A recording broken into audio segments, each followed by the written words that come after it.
Natural para tratamento do câncer, né? Porque vocês veem tanto vídeo aqui falando sobre esse tema e às vezes você não vê nem no consultório médico, nem em revistas científicas falar um pouquinho sobre isso.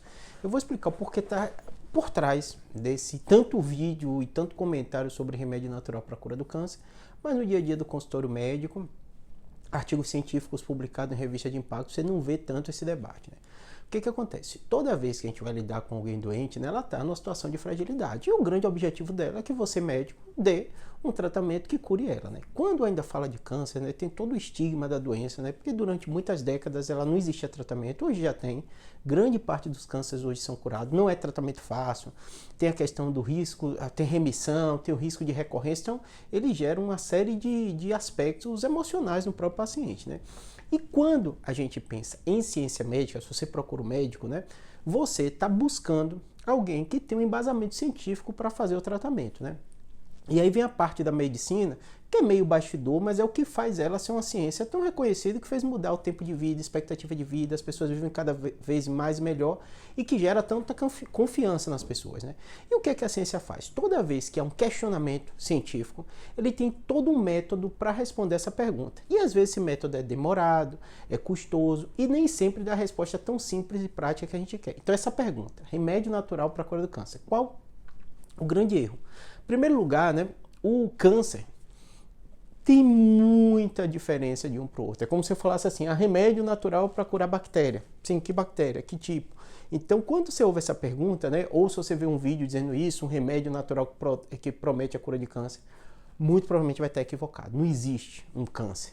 Existem vários subtipos completamente diferentes, comportamento, localização, tipo de tratamento é diferente, tipo de cirurgia é diferente. Então, assim, já está o primeiro erro nesse aspecto, que se a gente pensa do ponto de vista científico. Se você fala assim, não, remédio natural para câncer de pulmão, ainda tem que falar os subtipos, né? Porque cada tipo celular que tem um câncer, né, é completamente diferente um do outro, né? Pequena célula, adenocarcinoma. Então, assim, são muitos subtipos, né? O segundo é a questão do remédio natural. O que acontece? No imaginário de todo mundo, o remédio natural dá a impressão dele ser melhor, mais leve, menos efeito colateral e que funciona se está na natureza. Se Deus criou, obviamente isso seria melhor. Que é outro erro. Para vocês terem ideia, eu fiz até um vídeo recente falando que grande parte dos remédios que a gente compra na farmácia foi desenvolvido através de fontes da natureza, que isso vai desde de plantas, né, de micro-organismos, de animais. Então, assim, os remédios eles vêm da natureza. O que acontece, né? Quando você tenta responder essa pergunta, remédio natural para cura de câncer, você tem que, em primeiro lugar, entender o que câncer tem subtipo, mas tudo bem, vamos pensar para um subtipo específico, né? Quando o pesquisador vai fazer remédio natural, ele não vai olhar o termo de onde vem, ele vai ver se aquela substância ela funciona para o tratamento do câncer. Com a série de etapas, né?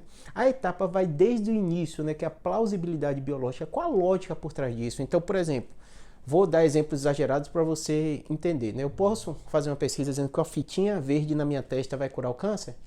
Pode, uma pergunta pertinente. Mas do ponto de vista plausibilidade biológica, não existe porque uma fitinha na minha testa vai curar o câncer. Qual a lógica por trás disso? Se não tem, o pesquisador não vai perder seu tempo, dinheiro, investimento, e ninguém vai acreditar para ele fazer um tipo de pesquisa, separar grupos e tal, é custoso isso, né? Então tem que ter uma plausibilidade biológica, né? E às vezes vocês colocam no comentário coisas, ou folha, ou planta, né? Ou que não faz sentido, entendeu? Um banho de folha lá vai curar o câncer. Dificilmente o pesquisador vai parar seu tempo para fazer um estudo disso, porque não tem plausibilidade. Júlio, mas fizeram, tudo bem. O que acontece, né? Na grande maioria das vezes, primeiro plausibilidade biológica, depois você vai ver estudos in vitro, né? Colocando aquela substância em contato com células oncológicas, ver como age, muda o DNA, não muda, para o crescimento, qual a taxa de crescimento, passou por essa etapa, aí vão ter pesquisas animais. Perceba quantos anos até o remédio chegar. Mas por que é feito desse jeito e não tão simples como vocês imaginam? Pega qualquer remédio natural e vai dando para pessoas com câncer e vê se melhora. Em primeiro lugar, qual o risco disso, né? Segundo lugar, tem um monte de tratamento, vai tirar a pessoa daquele tratamento para fazer o custo. Quem vai investir numa coisa que não tem lógica, né? Um banho de folha tal cura o câncer. Sim, vão investir, vão colocar dinheiro. Que pesquisador vai parar a sua vida para fazer isso se não tem uma plausibilidade biológica?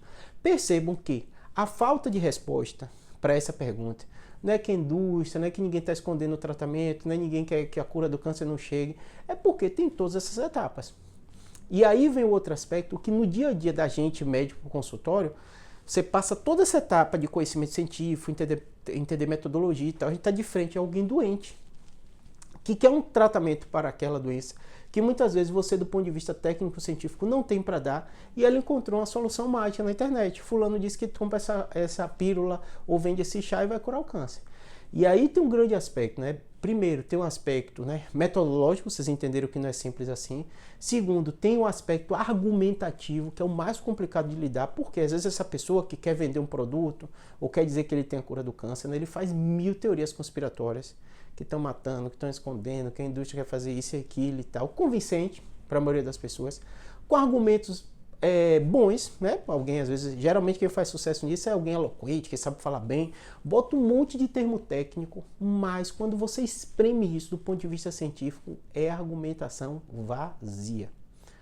O que é que eu digo para todo paciente? Primeira coisa, pense o seguinte, não tem só câncer brasileiro.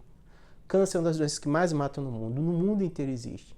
Então, se você encontra uma coisa em português, um pesquisador que se diz pesquisador, alguém falando de forma eloquente sobre isso, pense.